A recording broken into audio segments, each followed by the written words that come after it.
Channel 11 News starts with severe weather Team 11 coverage.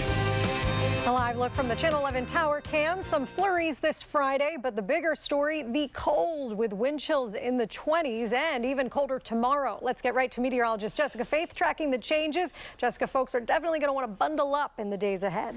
Yeah, especially if you're farther toward the north or right around I-80. I've been watching those snow showers track off of Lake Erie, and we're seeing them right now, mostly scattered in nature north of Franklin, around Butler, Newcastle, north of Pittsburgh, but they are sinking toward the south. And like you said, the main story, these temperatures right now near freezing in the lower 30s, 33 in Pittsburgh, 34 in Greensburg, Indiana, and Washington. But actually, temperatures will be falling through the afternoon. We have cold air filtering into the area, and it's going to feel a lot colder when you factor in the wind. It feels like 23 right now in Pittsburgh. I'm going to show you the storm tracker to show you snow chances for the rest of the day into the weekend, and also talk more about the wind chill and just how cold it's going to feel tomorrow morning. Jessica, thanks. And breaking right now, House Speaker Nancy Pelosi will transmit the article of impeachment against Donald Trump to the Senate on Monday, triggering a trial of the former president. The announcement came a day after Senate Republican leader Mitch McConnell proposed pushing back the start of the impeachment trial to February to give Trump time to prepare and review his case. And also breaking, the state says payments for the Pandemic Unemployment Assistance Program are resuming. The program helps workers who usually are not eligible for unemployment, including gig workers and self-employed workers. But now you could get retroactive payments of $300 a week. We have more information on how to file on WPXI.com. And new at noon, a local borough employee is facing charges brought by the state attorney general's office, accused of fraudulently collecting unemployment while working for the borough of Homestead. Now, I'm told Shantae Parms has turned herself in. The borough's solicitor just told me they won't be commenting, not even confirming as of now, whether or not she's still employed, still earning a paycheck on taxpayer dollars. Now, this all comes and appears related to a whistleblower lawsuit against the borough. You may recall I broke last fall. We'll have more coming up tonight at 6. And the latest now on a fierce fire that destroyed a home in Washington County. The family woke up to the smell of smoke, and then the flames quickly spread. Now, we first followed the fire as it was breaking during our morning newscast, and since then, Channel 11's Mike Holden found out just how close this fire in South Franklin came to becoming more tragic. Flames absolutely destroyed this South Franklin Township, Washington County home. Fire officials say luckily everyone managed to get out to safety. However, it's a total loss. Beyond these trees and up a long driveway, firefighters swarmed Vanille Road. They were called to the South Franklin Township, Washington County home around 3:30 this morning. Investigators say a woman living there woke up in the middle of the night and smelled smoke. Within seconds, flames took over the place, spreading at a rapid rate. She managed to alert her sleeping loved ones and ran out to safety in the frigid temperatures. In the daylight, you can better see the damage. The house is unrecognizable, roof collapsing, walls gone. Smoke billowed into the morning sky for hours. Fire officials say a family of 4 lives here. The fire chief told Channel 11 it appears they did not have any working smoke detectors. Neighbors tell us it's a true miracle everyone managed to escape. It's just eerie. I mean, you know the people. You hear this happen, and you feel bad for them. I know they want to stay there. And fire officials are still working to determine exactly what sparked this fire in the first place. In the meantime, I'm now working to talk with neighbors about the moment they knew that this was a traumatic and very serious situation, what they did, and their message to these people who live here. That's all starting at 5. Reporting in Washington County, Mike Holden, Channel 11 News. Mike, thanks. And at least 17 Pittsburgh police officers face disciplinary action accused of violating department orders on election night. We're told it could lead to suspensions and transfers. So back in November, officers were working 12-hour shifts just in case trouble broke out. Now, election day turned out to be quiet, and those officers were given permission to leave early. They were told, though, to go straight home because they were still getting paid. But Target 11 learned at least 17 officers stopped at a Southside restaurant to eat and drink alcohol. Sources tell us the administration was very concerned about the potential for COVID exposures. Now, we don't know yet if this was somehow connected to that mid-November COVID quarantine you may remember, when more than 100 officers were in isolation. But we are working to get that answer. We'll keep you posted. And new COVID cases dropped below 400 for the first time in months. The Allegheny County Health Department says it has learned of 343 new cases since yesterday, and today is the 8th straight day we have seen lower case counts, suggesting that the holiday restrictions may have helped to slow the spread. Health officials are also reporting 13 additional deaths. 7 of the victims died last month, but their deaths were just reported.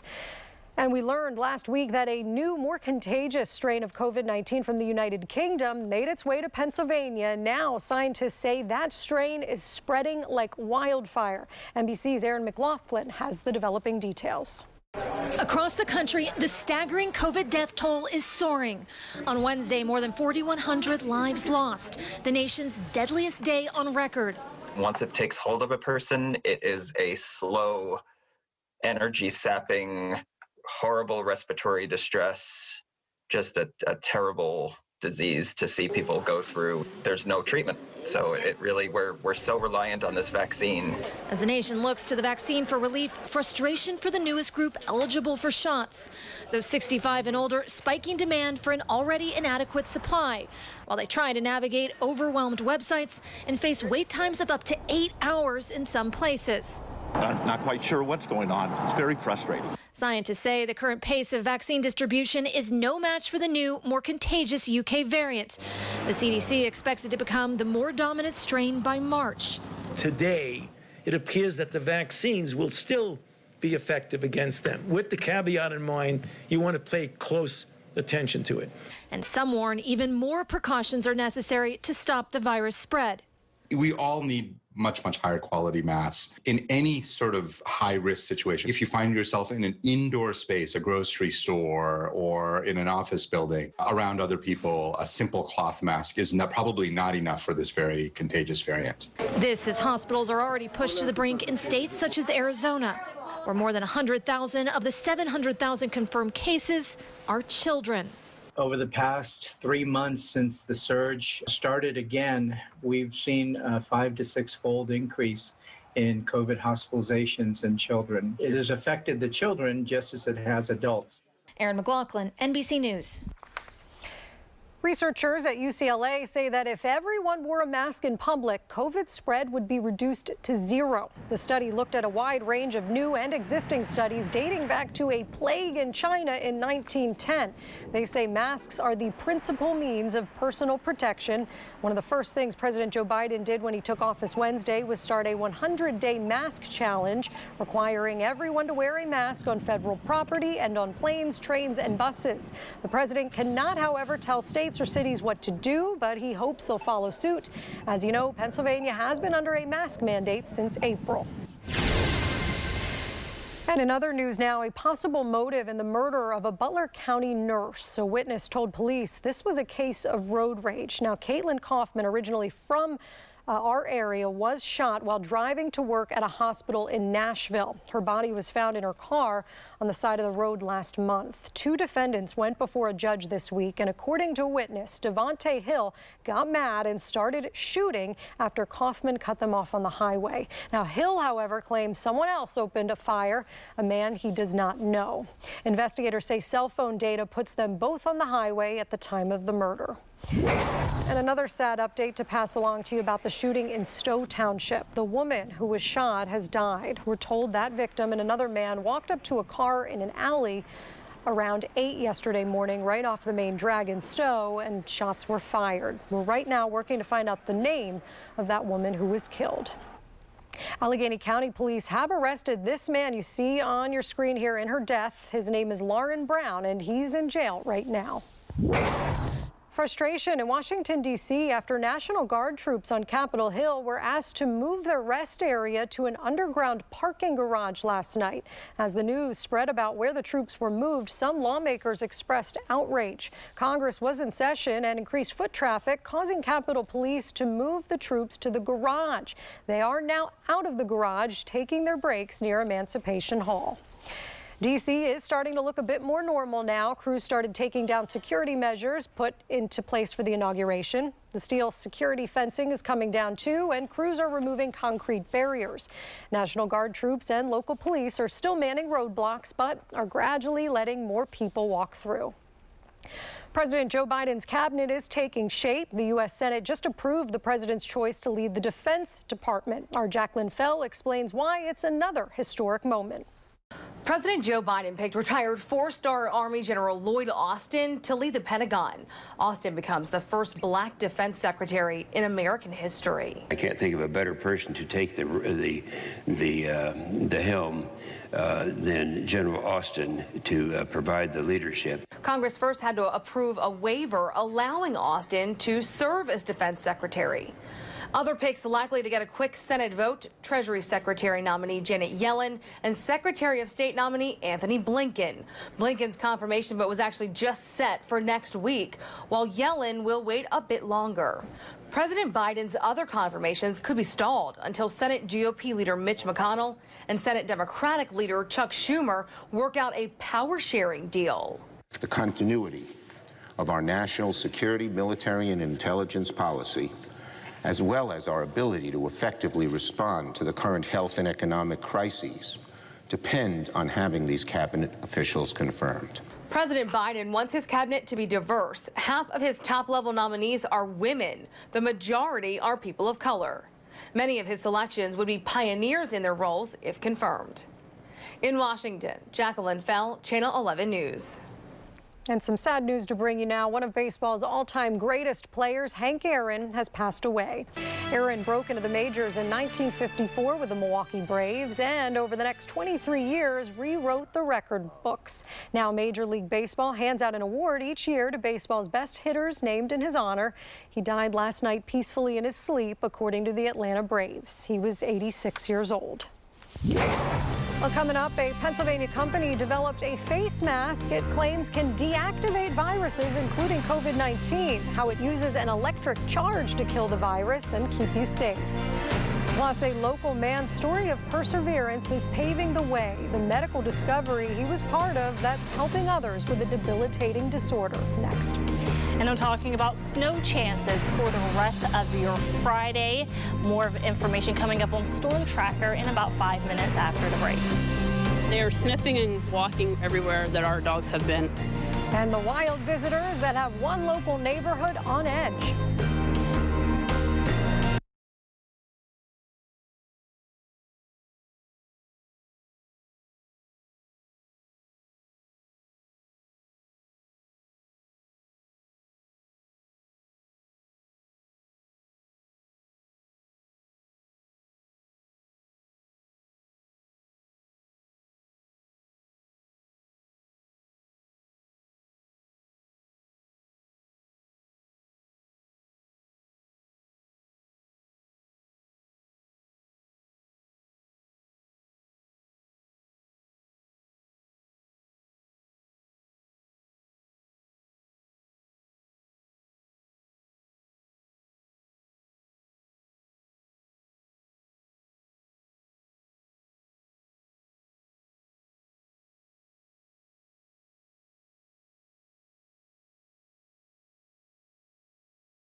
There's a new face mask on the market that claims to make COVID-19 and other viruses inactive by using an electrical charge. And it's being developed right here in Pennsylvania, but on the other side of the state in Exton. Channel 11's Serafina James shows us how it works.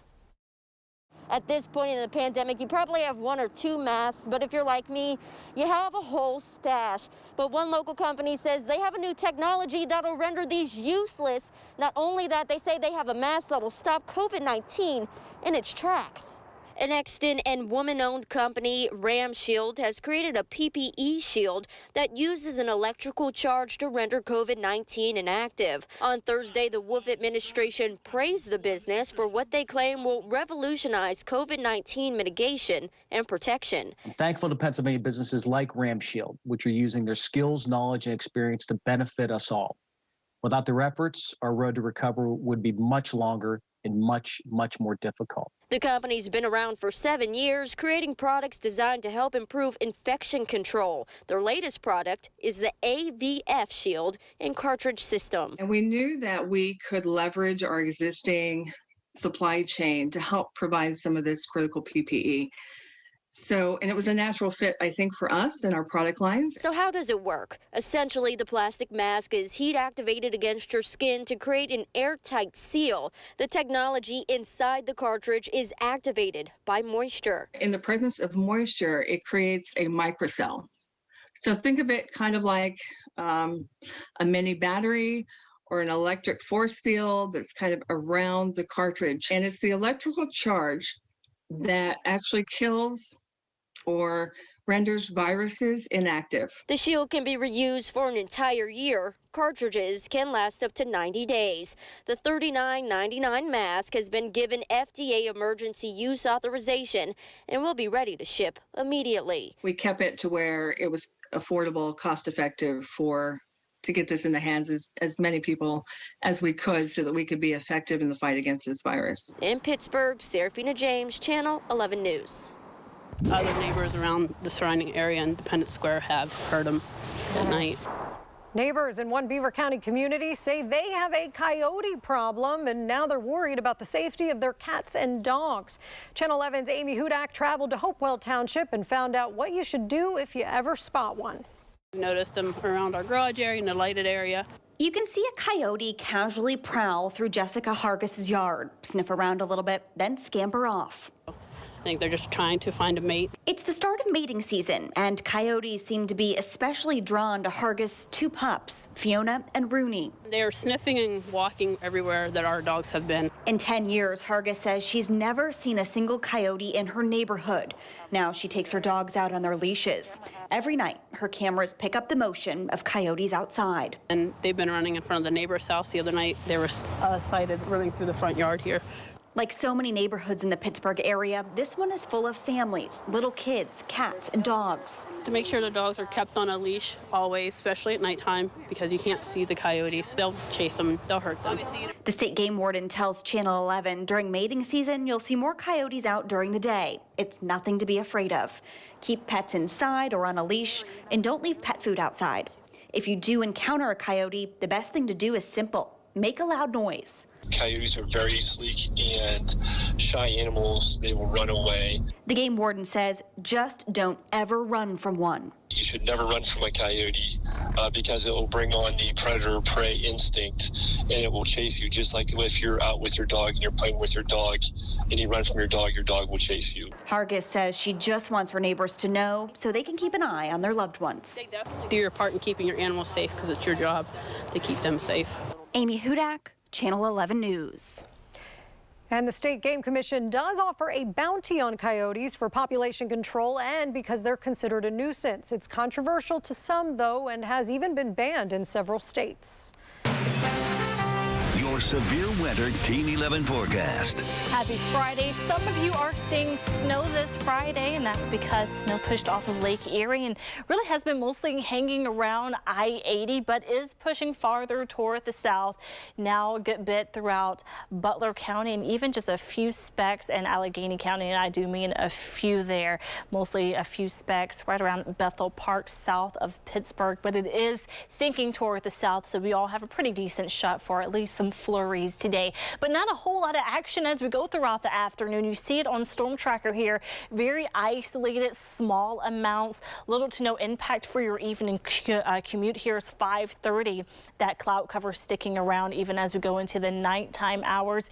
Here's 11:30 with just a few isolated spots of snow. We'll keep a very small chance for tomorrow morning. The good news is tomorrow we are expecting to lift some of that cloud cover, allowing some sunshine in, especially during the afternoon hours. Not seeing any snow, but even more of us seeing the sunshine. Here's 4 o'clock for tomorrow. So mainly south of I-80 has the best chance of seeing that sunshine, and that will be a welcome sight. But Saturday is going to be quite cold. Here's your forecast for today. We do have those temperatures falling as colder air filters into the area. So here's the next hour looking to be really right around where we are right now in the lower 30s. So today's high won't really be where it usually is because temperatures will continue to fall. So around 4 o'clock, we're below freezing. For your evening commute, I hope your heaters are working because it's going to be quite cold this evening. If you are headed out later this evening, let's say around 7 o'clock, maybe to grab some dinner, make sure to bundle up, have the layers on, have your scarf, your gloves, your heavy coat, all of that good stuff. 28 degrees by 7 o'clock. Later around 10 o'clock, hopefully you're inside and staying warm because temperatures will be in the mid-20s, around 26 degrees. Winds coming in quite strong right now. 15-mile-per-hour wind in Pittsburgh, 16-mile-per-hour wind in Washington. And we all have double-digit wind speeds here, so very strong, even gusting higher than that. The wind chill will feel much colder than the actual air temperature, so past sunset is going to feel like we're in the teens. It's going to even feel even colder tomorrow morning. I'm going to get more into that in the next half hour and really break down how cold it's going to feel this weekend, and also talk more about our next best shot for snow, talking about Sunday evening into the beginning of the new work week, where we could see widespread coverage, meaning most of the area seeing at least rain and snow on Monday. Look at our temperatures. We are looking very cold with most of our highs peaking into the 30s. Jessica, thanks. Well, up next, yard signs supporting Black Lives Matter are now covered in spray paint. One neighbor's message to the vandal.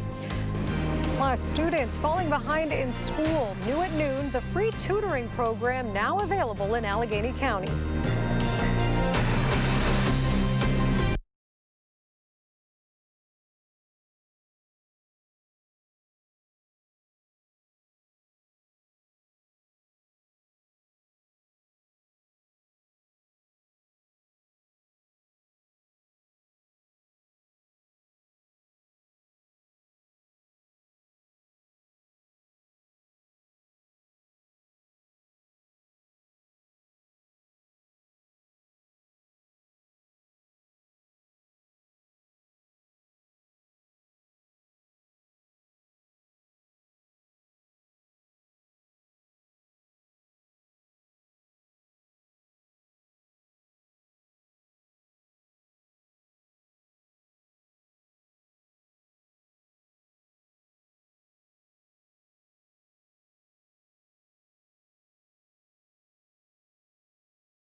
Welcome back. Well, in-person classrooms, remote learning, all the back and forth has a lot of kids falling behind in school. New at noon, Channel 11's Michelle Chavez learned how students in Allegheny County can get some extra help. The library had to close its doors because of the pandemic, but they're still trying to do what they can to help students. They want you to know that with your library card, you have access to free online tutoring. The library says this resource has been around for a while in Allegheny County, but it'll be expanding to surrounding counties. It's been especially helpful for students struggling to keep up during the pandemic. It's just hard for me to articulate how heartbreaking it is to think that students are at home all the time and are trying to navigate these online platforms and in ways that, you can't imagine children having to do before this.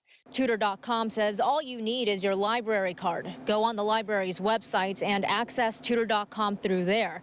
Tutors are one-on-one and available from noon to midnight. They say this resource will be available in Armstrong, Butler, Lawrence, and Mercer counties starting next month.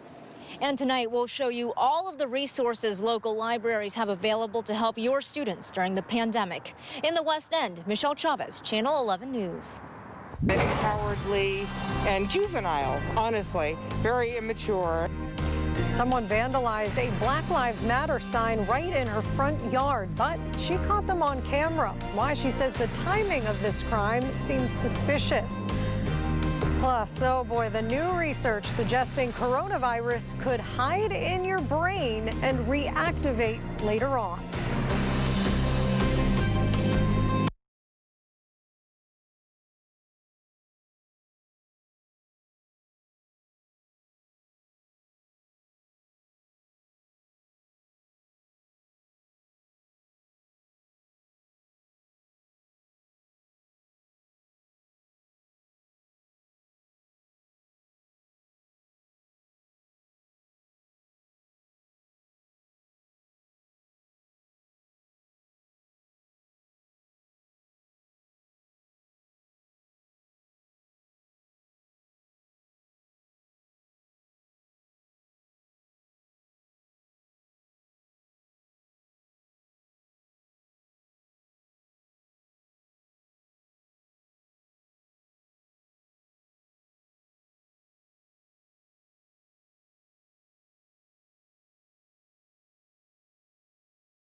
look from the Channel 11 tower cam. Some flurries and very, very cold. Wind chills are right now in the 20s. And meteorologist Jessica Faith is tracking even colder temperatures heading into the weekend. Going to be pretty frigid, Jessica.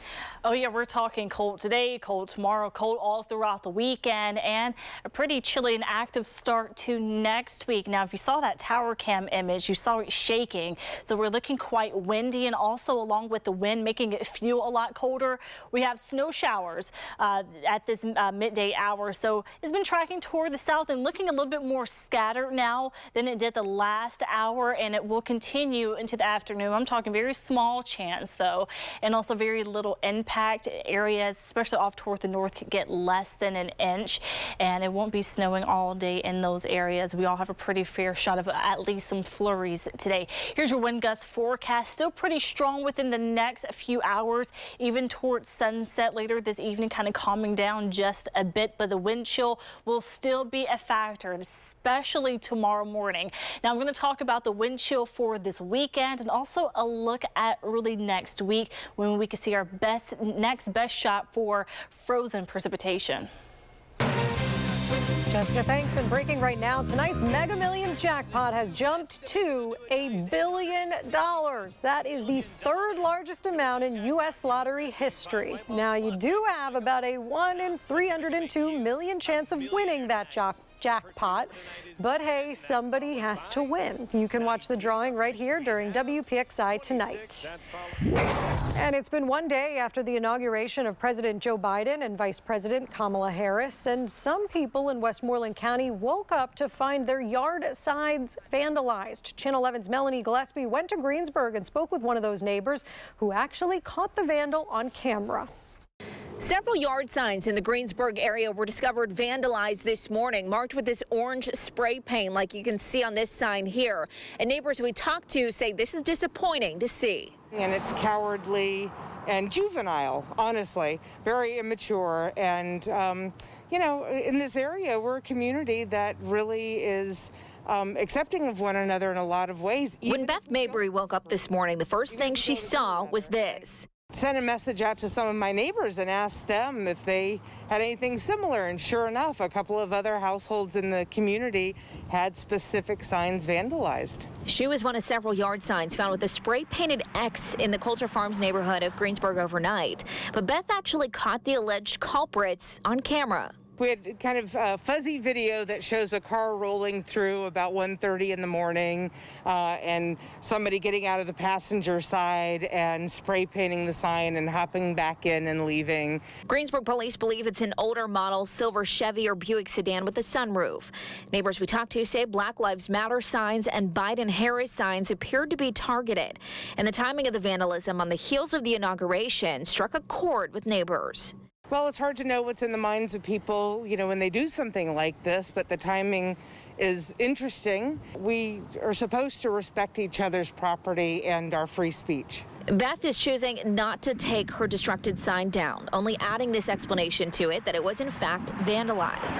But she had a message to the people accused of defacing her and her neighbor's property. We don't have to like each other. We don't have to agree. But we need to follow the rules, and we have ways of dealing with disagreement, but this isn't it. Greensburg City Police are investigating this case as these neighbors await their new signs to arrive to be put back on display. Reporting in Greensburg, I'm Melanie Gillespie for Channel 11 News. Melanie, thanks. And a small business owner in Beaver County is fighting COVID. He's on a ventilator, and his family is asking for your prayers. It's really hard. You want to just reach through that screen and be able to, you know, touch him or hear his voice. So it's really difficult. Mark Fiella owns Pizza Masters in Hopewell Township. He tested positive with COVID January 1st and was admitted to the hospital. He was placed on a ventilator 12 days later.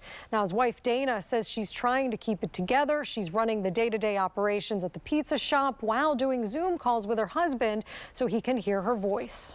It's really hard because it's the waiting. You don't know, what's going to happen moment to moment, and it's pretty stressful. Dana has been reaching out to the community on Facebook to thank them for their support. Meantime, local utility workers eager to get the vaccine were recently told they'll have to wait until Phase 1C. This includes PWSA workers. A little disappointed because what we do here is so crucial to the public health and well-being. I mean, it's drinking water. It's our first line of defense. I'm completely agreeable to getting them vaccinated first, and healthcare workers, things like that, older folks. Some local first responders are also in a holding pattern. Pittsburgh Public Safety told Channel 11 they're trying to secure vaccines for all first responders. They hope to get them by the end of this month. And the games must go on. Japan's prime minister says his country is still determined to host the Tokyo Olympics starting 6 months from today. His statement comes in response to reports surfacing Thursday that the games would be canceled. Mark Barger reports on what's impacting the Olympic outlook. The one thing certain about the Tokyo Olympics has been uncertainty. Sometimes I panic a little bit, but overall, I'm very positive about it. And she hammers it home. April Ross's Olympic optimism shared by IOC President Thomas Bach, saying in an interview Thursday, there is no plan B. That confidence despite a recent surge in coronavirus cases in Japan. Thousands fewer than in the U.S., but still enough for a state of emergency. I don't think we can contain it if we continue to live normally. Vaccinations in Japan won't start for another month, and polls there show as many as 80% of people want the games postponed or canceled because of COVID concerns. Canceling the games would be devastating to Japan's $15 billion investment and to first-time Olympians like skateboarder Nyjah Houston. I've been hyping myself up for the Olympics for so long now that I just want it to come already. If the games do happen, athletes are likely to encounter extensive social distancing, frequent COVID testing, and potentially competitions with few or no fans in attendance. Even if it looks, extremely different, I'll be excited for that, and we'll just have to adapt. Japan's prime minister maintains a successful Olympics would punctuate humanity's victory over the coronavirus. I want to go to the Olympics, and I want to be competing for gold. Hoping Olympic dreams become reality in 6 months. Mark Barger, NBC News. Now, the only time the Olympics have been canceled in the past have been during times of war. The Winter Games are slated to follow Tokyo in just over a year, February of 2022 in Beijing, China. Meantime, property owners in the New Kensington-Arnold School District could see their school property taxes go up nearly 7% in the fall. School leaders are trying to find more money, but say the situation is bleak. According to officials, the district's budget for next school year shows it's spending about $1 million more than it expects to take in. School officials don't plan to lay off any workers, but are leaving that option open. The school board is expected to vote on the budget next month. Because COVID-19 is relatively new, we still don't know much about the long-term impacts. Well, up next, why some researchers now believe the virus may hide in your brain.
All right, not a feel-good story this Friday. New research suggests you may not be in the clear from COVID-19, even if you're no longer showing symptoms.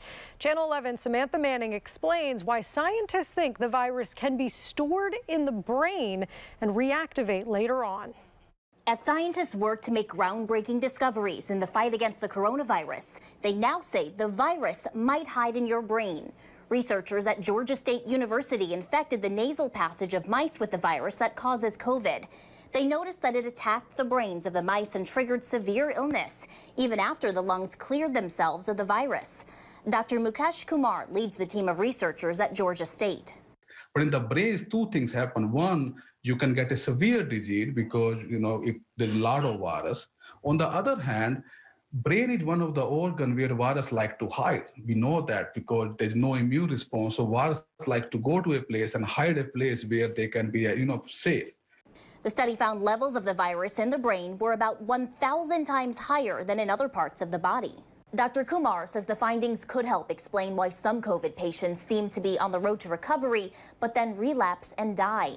He recommends wearing a mask to protect from having the virus under your nose and go straight to your brain. From the Washington News Bureau, I'm Samantha Manning. Oh, well, a good story now. Perseverance paving the way for others. Up next, the local discovery that gave a man his life back. If you think it feels cold now, wait until tomorrow morning. I have a look at your wind chill forecast for the weekend coming up in just a few minutes.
A local man paved the way for people suffering from a movement disorder. He had an experimental surgery 21 years ago, and the way he lives his life now continues to help those living with dystonia. Channel 11 news anchor Jennifer Tomazik takes us through his journey. So, how you been doing? Good. Good. How's work? Good. That's Ed Swilinski of Gibsonia on the right, catching up with one of his doctors at AGH. Rewind 21 years, and you probably wouldn't recognize him. Me on the bed is what it was every day, and it was absolutely terrible. I was completely immobile. Ed suffers from dystonia. It's a movement disorder that can cause the muscles to spasm. Watching this video, you can just feel how painful it must have been for him. But now? I would say I am 99%. I live a normal life. And that's why he wanted to catch up with us 2 decades after what was then a groundbreaking surgery with AHN doctors. At the time, deep brain stimulation was only experimental for dystonia. Ed was the youngest person to have it in North America. This is the extension cable that goes along the side of the neck. Dr. Donald Whiting did the surgery. He showed us how it helped improve Ed's quality of life. The electrode goes from the surface down deep into the brain so that it touches the part of the brain that controls the body movement. It's connected to this device that's implanted under the collarbone. Post-surgery, using this technology, stimulation can be adjusted. It's an active, evolving kind of treatment because the disease is a progressive treatment. This isn't a cure. It's a treatment, so it has to adapt as the disease adapts. After Ed's surgery in March of 2000, I was able to actually walk for the first time in 2 years. That fall, Ed went on to college. He's been working here in Pittsburgh in IT. This DBS procedure has given me back my life. And what do I want to do? I want to help other people. He does that as the co-leader of the Western PA Dystonia Support Group, and he's paved the way for countless others suffering from the debilitating effects of the disorder, as the FDA approved deep brain stimulation for dystonia a few years after he had the surgery. Personally offered hope to hundreds of people with dystonia, so I think he's a perfect example of giving back when you really benefit from something. Jennifer Tomazik, Channel 11 News. New details now on plans to transform an old bank into a medical marijuana shop. There are talks to renovate the old PNC Bank you see here in Pleasant Hills. Ethos Cannabis is looking at the Clareton Boulevard location there, and the Trib shared this sketch of what it might look like. Now, council has a lot of questions, though, including concerns about pedestrian safety. We could, though, see a vote as soon as next month. And the Pittsburgh Water and Sewer Authority is getting a loan to fix 7 miles of sewer lining. It runs through Brighton Heights, the Southside Slopes, and Hazelwood. They say the repairs will help keep both the Ohio and the Mon Rivers cleaner. Your severe weather Team 11 forecast. Happy Friday. It's cloudy, it's cold, and wind chill values are 10 degrees colder than the actual air temperature, and the actual air temperature is cold enough. It's 33 degrees. As far as the air temperature, it feels like the lower 20s. It feels like 23 degrees, and we're going to keep temperatures much colder than the air temperature through the afternoon. So here's 2 o'clock, much of the same, but the feels like temperature will continue to drop. So here's 5:30. Many of you may be getting off of work, going home, or maybe even heading out for the evening. Right around I-80 points toward the south, wind chill values will be in the teens, feeling like 18 in Butler, 19 in Katanning, and in Indiana feels like 18 in Newcastle. Now later into the nighttime hours, that's when we really talk about that serious cold air. For tomorrow morning, if you're off to an early start, look at how cold it's going to feel. Single-digit wind chill value, some very cold air in place. It will feel like 5 degrees in Butler, 7 degrees in Pittsburgh. It will feel like 6 degrees for Uniontown and in Washington. So very cold air is here, and it will continue to settle into the area in a pretty big way. The good news is for Saturday, we will have peaks of sunshine, decreasing clouds. We'll see that sunshine in some spots even during the morning hours, a little bit of a better chance during Saturday afternoon. You may want to stay inside, though, because we're talking about a very cold day where air temperatures will be in the upper 20s, 27 degrees. Cold again Sunday morning with a temperature of 19, near freezing for the high on Sunday. That cloud cover grows back in, and we do have a shot for some precipitation during the nighttime hours. Now here's Storm Tracker for most of the day, especially during the daylight hours. We're going to be quiet. Later into the evening, Toward the nighttime hours, a snow chance comes back, and that will continue into parts of Monday. Monday morning, the models have been showing mostly a quiet start to the day with rain chances and even chance for some sleet, freezing rain, and even snow throughout the afternoon, evening, and nighttime hours. That continues to be widespread and will continue into your Tuesday as well. So we're looking at a pretty hefty chance for rain, sleet, and snow chances. So kind of a mixed bag of precipitation for the start of the new work week. Temperatures stay cold. We have temperatures mostly in the 30s for the 5-day forecast. Overnight lows very cold as well. We're cold tonight. Again, single-digit wind chill values. Definitely want to keep that heavy coat close by throughout the next 5 days. Jessica, thanks. And now here's local steals and deals, Lisa Robertson. Well, let me tell you what's going on. This is an idea that you're going to say, why didn't I think of that? This is the touchscreen purse. And right now, we're all trying to be as clean as possible, simplify our lives as much as possible, be as organized as much as possible, really be aware of our surroundings. You know how that goes? This is such a fabulous idea because when I leave the house, I have to have my phone. Now, oh my gosh, I need my hands. Do I put my phone down? No, now I have it. This touchscreen purse has a great place to put my phone in the back, but here's the unbelievable part. This really works. Oh my gosh, I love it. It works with all different sizes of phones, and the phone can be in the case, and you have space for keys and readers and lip gloss and whatever you want to have in there, which I have all my stuff in there, so it's all good to go. I'm not the only one who thinks it's a great idea. Laura Grenier from Shark Tank, who is a sweetheart, by the way, thinks it's a great idea as well. We have different patterns and different colors, so you can definitely have them to match different outfits. But now when you leave the house, you're not going to have to go, oh no, I don't want to put my phone down on the table and walk away. Oh no, I have too many things in my hand, right? How easy and streamlined and efficient is your life? Voila! Crossbody, RFID protection, adjustable, all the technology you want, and it's going to work with any of the phones that you use. By the way, it's also 20% off on localsteals.com.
With fewer cars on the roads and planes in the air, the pandemic has helped cut down on pollution, especially nitrogen dioxide, which hurts our lungs and can cause asthma attacks. Levels are down well below what they were this time last year, and researchers at Portland State University found cases of children's asthma were down in both Washington State and Oregon. Pandemic is helping us learn, for example, that early and very strong action is very important to stave off some of the big impacts that might emerge. Researchers say businesses should still consider a work-from-home model even after the pandemic. Well, hunters have deer season, turkey season, even rabbit season, but what about Bigfoot season? A state rep in Oklahoma wants to make it official. He proposed a bill making Bigfoot hunting season an annual event. Bigfoot tourism is one of the biggest attractions in his district, and he believes an actual hunting season could draw even more people. And now more proof that dogs are man's best friend. A dog waited for days outside a hospital in Turkey for his guardian. The loyal pet actually followed the ambulance from her home to the hospital. Attempts to catch her failed when she ran away, but she always managed to return. She was reunited with her owner Wednesday when she was discharged. And that's all for Channel 11 News at noon. Our next newscast is tonight at 5. Have a great day and a great weekend.